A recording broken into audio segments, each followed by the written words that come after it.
मित्रों, आज लोगों के बीच एक बहुत अजीब सी मानसिकता देखने को मिलती है, जिसके चलते उन्होंने अपने कुकर्मों को भी छोटे और बड़े पापों में बांट लिया है। और ऐसे लोगों के लिए छोटे मोटे झूठ बोलना, रिश्वत खाना या फिर अपने लाभ के लिए किसी सत्य को छिपाना कोई पाप है ही नहीं। और ऐसे लोग हत्या या बलात्कार जैसे जघन्य अपराधों को ही असली पाप मानते हैं। लेकिन वो ये भूल गए हैं कि इस सृष्टि के कर्ता धर्ता ने पाप चाहे छोटे हो या फिर बड़े, सभी के लिए दंड का प्रयोजन किया है। तो मित्रों, अगर आपके मन में भी कभी ये प्रश्न उठा हो कि क्या भगवान सच में छोटे मोटे पाप माफ कर देते हैं, तो आज की इस वीडियो को पूरा देखिएगा, क्योंकि हम आपको धर्म ग्रंथों में वर्णित एक पौराणिक कथा के माध्यम से आपके मन में उठने वाले ऐसे सभी प्रश्नों का उत्तर अभी देने वाले हैं। लेकिन मित्रों, इससे पहले आज की वीडियो शुरू करें तो मित्रों, कथा कुछ इस प्रकार है। एक बार भगवान श्री कृष्ण अपने सखा अर्जुन के साथ नगर घूमने निकले। काफी देर तक नगर भ्रमण करने के पश्चात उन्होंने पास ही के एक जंगल में वृक्ष के नीचे विश्राम करने का सोचा। अभी दोनों आराम करने के लिए बैठे ही थे कि इतनी देर में उन्हें चोर चोर की आवाज आने लगी। आवाज सुनकर जैसे ही अर्जुन पीछे मुड़े, उन्होंने देखा कि एक आदमी उनकी ओर भागा चला आ रहा है। ये देख अर्जुन को समझते देर नहीं लगी कि यही चोर है, और उन्होंने आगे बढ़कर उस आदमी को पकड़ लिया। फिर वो उससे कहने लगे, इतने हट्टे कट्टे होकर भी तुम्हें चोरी करते शर्म नहीं आती? इतने में गांव वाले भी वहां पहुंच गए और चोर को उनके हवाले करने की मांग करने लगे। तभी भगवान श्री कृष्ण ने अपना और अर्जुन का परिचय देते हुए कहा कि आप लोग इस व्यक्ति को चोर क्यों कह रहे हैं और इसने आप लोगों का क्या चुराया है। तब गांव वाले श्री कृष्ण को उत्तर देते हुए बोले, हे प्रभु, इस दुष्ट ने हमारे बगीचे से फल चुराए हैं, इसीलिए आप इसे हम लोगों के हवाले कर दें। अब हम गांव वाले ही इसे इसकी सजा देंगे। तब भगवान कृष्ण ने सत्यता को जानने के लिए पहले उस आदमी से पूछा, क्या तुमने सच में चोरी की है, और अगर हाँ तो क्यों? कृष्ण के ये पूछने पर चोर बड़े ही व्यथित स्वर से बताने लगा, हे प्रभु, मुझे बहुत जोरों से भूख लगी थी, जिस वजह से मैं ये पाप कर बैठा। उसके इस कारण को सुन भगवान कृष्ण ने गांव वालों से कहा, इसने अपना जुर्म कबूल कर लिया है और इस सजा के रूप में अब ये 1 माह तक आप लोगों के खेत में ही काम करेगा। इस बात को अब यहीं खत्म करें। 1 माह की सजा सुनते ही चोर भगवान कृष्ण से कहने लगा, हे प्रभु, ये मेरी पहली गलती थी, मुझे क्षमा कर दे। क्षमा की बात सुनकर कृष्ण ने उसकी सजा 1 माह से बढ़ाकर 6 माह कर दी। चोरी की सजा सुनने के बाद गांव वाले उस चोर को वहां से लेकर चले गए। उधर ये सारी घटना अर्जुन बड़े ही गौर से देख रहा था।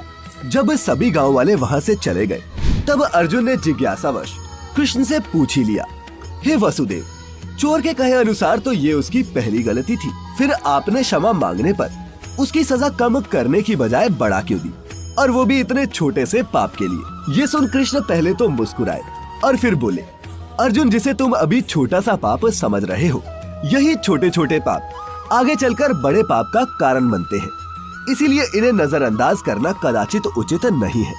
अगर तुम्हें मेरी बातों पर विश्वास नहीं हो रहा हो तो रुको, मैं तुम्हें एक कथा सुनाता हूँ, जिसे सुनने के बाद तुम्हारी ये विडंबना खुद ब खुद दूर हो जाएगी। फिर भगवान कृष्ण ने अपनी कथा शुरू की। एक समय की बात है, एक सत्पुरुष अपनी दीनता से दुखी होकर राजा से धन की याचना करने के उद्देश्य से अपने घर से राजमहल की ओर निकल पड़ा। कई दिनों की लंबी यात्रा के बाद वह गरीब सत्पुरुष उस राज्य की राजधानी पहुंचा, जहां राजा का राजमहल था। सुनने में आता था कि राज्य का राजा बड़ा ही दानवीर था, लेकिन केवल योग्य और जरूरतमंद लोगों को ही दान देता था। दान मांगने वाला इंसान योग्य है या अयोग्य, इसे जानने के लिए राजा ने अपने महल में 4 द्वार बनवा रखे थे, और जो कोई भी उन चारों दरवाजों की परीक्षा में सफल हो जाता, राजा उसे भरपूर दान देता। उधर वो गरीब सत्पुरुष भी राजमहल में प्रवेश करने के लिए सबसे पहले दरवाजे पर पहुंचा। इस दरवाजे के अंदर प्रवेश करते ही इस सत्पुरुष की मुलाकात एक वैश्या से हुई। वैश्या ने सत्पुरुष को देखते ही पूछा, तुम कौन हो और राजमहल में क्यों जाना चाहते हो?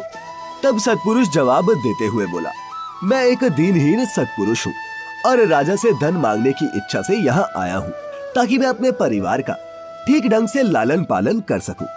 तब वैश्या ने जवाब दिया, हे सत्पुरुष देव, आप राजा के पास धन मांगने जरूर आए हैं, पर इस द्वार पर मेरा अधिकार है और इस दरवाजे से मैं केवल उसे ही अंदर जाने देती हूँ जो मुझे रमन करके संतुष्ट करेगा।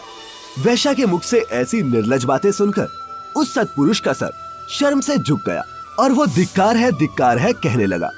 सत्पुरुष से ऐसी प्रतिक्रिया को देख वैश्या ने कहा, ऐसा करिए, आप दूसरे दरवाजे से जाइए। आगे बढ़ गया और अधर्म करने से अच्छा उसने दूसरे दरवाजे से जाना बेहतर समझा। वहां से निकलने के कुछ देर बाद वह सत्पुरुष महल के दूसरे दरवाजे पर पहुंचा। दरवाजा खोलते ही उसके सामने एक द्वारपाल आ गया और वो सत्पुरुष से कहने लगा, हे सत्पुरुष, इस दरवाजे पर महल के मुख्य द्वारपाल का अधिकार है। उनकी अनुमति के बगैर आप अंदर नहीं जा सकते और अगर आप अंदर जाना चाहते हैं तो आपको मुख्य द्वारपाल से मित्रता करनी होगी। साथ ही आपको उनके साथ मांस भी खाना होगा क्योंकि उनको मांस अति प्रिय है। यदि आप ऐसा कर सके तो आप शांतिपूर्ण भीतर जा सकते हैं। ये सुन उस सत्पुरुष ने कहा, मैं एक वेद पाठी सत्पुरुष हूँ, मैं मांस नहीं खा सकता, ये तो अधर्म है। मैं मांस नहीं खाता और ये अधर्म है, इसलिए खाऊंगा भी नहीं। तब द्वारपाल ने साफ साफ बता दिया कि यदि ऐसा है तो आपको इस दरवाजे से अंदर जाने की अनुमति नहीं मिल सकती। आप इस अगले दरवाजे से महल में प्रवेश करने की कोशिश कर सकते हैं। दूसरे दरवाजे से निकलकर सत्पुरुष राजमहल के तीसरे दरवाजे पर पहुंचा। वहां उन्होंने देखा कि कुछ लोग मदिरा पी रहे थे। फिर भी सत्पुरुष उन्हें अनदेखा कर अंदर जाने लगा। तभी एक प्रहरी आया और सत्पुरुष से बोला, ये दरवाजा सिर्फ मदिरा पीने वालों के लिए है। मदिरा पीने के बाद ही आप यहाँ से भीतर जा सकते हैं। लेकिन वो तो ठहरा सत्पुरुष, उसने मदिरा पीना स्वीकार नहीं किया। इसीलिए वो तीसरे दरवाजे से निकलकर चौथे दरवाजे की ओर बढ़ा। चौथे दरवाजे पर पहुंचकर सत्पुरुष ने देखा कि कुछ लोग जुआ खेल रहे हैं और उसे बताया गया कि ये द्वार सिर्फ जुआरियों के लिए है, इसीलिए सिर्फ जुआ खेलने वालों को ही यहाँ से अंदर जाने की अनुमति है। अब चूंकि जुआ खेलना भी धर्म के विरुद्ध था, तो ये सुनकर सत्पुरुष बड़े ही सोच विचार में पड़ गया कि ये तो महल में प्रवेश करने का अंतिम दरवाजा है। अब मैं अंदर कैसे जाऊंगा? चारों दरवाजों पर तो अधर्म का ही वास है, लेकिन महल के भीतर प्रवेश करना बहुत जरूरी है, क्योंकि अगर मैं खाली हाथ यहाँ से चला गया तो मैं अपने परिवार को क्या खिलाऊंगा और उनका भरण पोषण कैसे होगा? मैं अब क्या करूं? हे अर्जुन, उसकी एक तरफ अधर्म था और दूसरी तरफ गरीबी। दोनों के बीच उसके मन में घमासान युद्ध चल रहा था। अंत में सत्पुरुष गरीबी के कारण अधर्म की ओर झुक गया। उसने सोचा कि बाकी के मुकाबले जुआ तो एक छोटा पाप है, थोड़ा सा खेल भी लूंगा तो भी ज्यादा पाप नहीं लगेगा। यही सोचकर उसने अपने पास बचे हुए 1 रुपए से जुआ खेलना शुरू कर दिया। सत्पुरुष की किस्मत अच्छी थी। उसने जुए में पहले 1 से 2 रुपए जीते, फिर 2 से 4 और 4 से 8। अब पैसे क्या आने लगे। सत्पुरुष तो राजा के पास जाना ही भूल गया और शाम तक सत्पुरुष ने जुए में हजारों रुपए जीत लिए। शाम को जुआ बंद होने के बाद ब्राह्मण ने रुपए गठरी में बांध लिए और फिर वो जाने लगा। सत्पुरुष पूरे दिन का भूखा था, लेकिन पास में उसे कोई भोजन की दुकान नहीं दिख रही थी। वहीं उसके पास गलत पैसे थे, तो सत्पुरुष की बुद्धि भी भटकने लगी। ब्राह्मण ने सोचा कि रात का समय है, कौन देखने वाला है, दूसरे दरवाजे पर जाकर मांस का भोजन ही कर लेता हूँ। स्वादिष्ट भोजन भी मिलेगा और पैसा भी खर्च नहीं होगा। थोड़ा बहुत पाप तो कभी कभार चलता है। अब अपने पाप की क्या चिंता करूं? मैं तो लोगों को पाप का प्रायश्चित करवाता हूँ, कर लेंगे कोई ना कोई पाप से मुक्ति का उपाय। सत्पुरुष ने मांस मिश्रित स्वादिष्ट भोजन खाया, लेकिन उसने उससे पहले कभी मांस खाया ही नहीं था, इसीलिए नहीं जानता था कि तामसिक भोजन करने वाले व्यक्ति को अक्सर पान, बीड़ी, शराब की शरण लेनी पड़ती है। तो अब उसे भी मदिरा पान की आवश्यकता पड़ने लगी। रात के अंधेरे में पाप पुण्य को ठेंगा दिखाकर वो आगे के दरवाजे पर पहुंच गया और कई मदिरा की प्यालियां चढ़ा ली।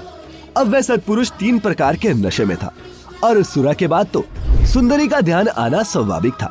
फिर सत्पुरुष को ध्यान आया कि वैश्या ने रमन का न्योता दिया था। साथ ही उसे ये भी याद आने लगा कि काम पीड़ित का रात्रि निमंत्रण ठुकराना पाप है।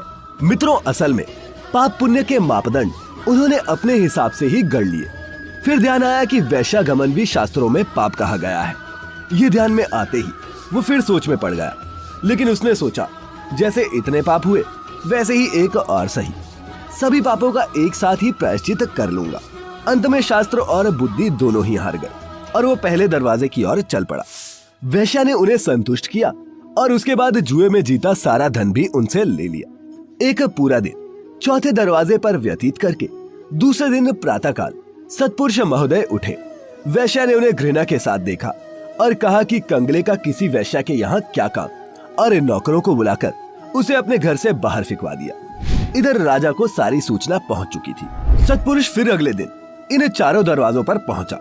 इस बार उसने हर दरवाजे पर खुद ही कहा कि मैं सारी शर्तें मानने के लिए तैयार हूँ, मुझे बस अंदर जाने दो। पर अब वहाँ के नियम बदल चुके थे। शर्तों को मानने के बावजूद भी उसे किसी ने अंदर नहीं जाने दिया। सभी जगहों से धिक्कारे जाने के बाद अब वो सत्पुरुष महल के प्रवेश द्वार के बाहर बैठे बैठे सोच रहा था कि राजा से धन तो ना मिला, हाथ का 1 रुपया भी चला गया। और इस तरह भगवान कृष्ण ने अपनी कथा का अंत करते हुए अर्जुन से कहा, तो समझे मित्र, इस प्रकार सत्पुरुष को न माया मिली और न राम, और जरा सा पाप करने में कोई हानि नहीं होती। यही समझने की भूल में उसने धन और धर्म दोनों गवा दिए। तो मित्रों, अगर आप भी इसी तरह छोटे मोटे पापों को अपनी छोटी छोटी गलतियां समझकर नजरअंदाज कर रहे हैं तो अभी भी संभल जाइए, क्योंकि भविष्य में आप पर ये भारी मात्रा में प्रभाव डालने वाली है। तो हम उम्मीद करते हैं कि आपको हमारी आज की वीडियो का ये संदेश समझ में आ गया होगा। वीडियो अच्छी लगी हो तो अपने मित्रों और रिश्तेदारों के साथ भी शेयर कर सकते हैं। ऐसी ही और भी धार्मिक और आध्यात्मिक जानकारियों के लिए हमारे YouTube सब्सक्राइब कर लें और Facebook पर देखने वाले सभी व्यूअर्स लाइक करें हमारा Facebook पेज। जल्द मिलेंगे एक दूसरी वीडियो में। आज के लिए फिलहाल इतना ही। अब इजाजत दें। आपका बहुत बहुत